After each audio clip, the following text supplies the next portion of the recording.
How to check for Citi credit card balance.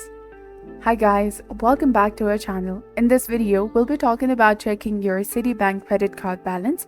So in order to do that, you have to first log into your account by entering the user ID and the password in the first and the second field in the citi.com website. And after that, you can also call the customer service at 1-800-950-5114, use the Citibank app, or text BAL to 692484.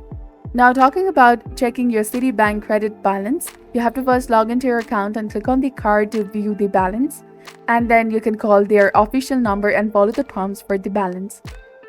By app, you have to first open the Citibank app and your balance will appear on the homepage. You can text message BAL to 692484, and if you haven't enrolled in the text banking yet, log into the Citibank website to do so.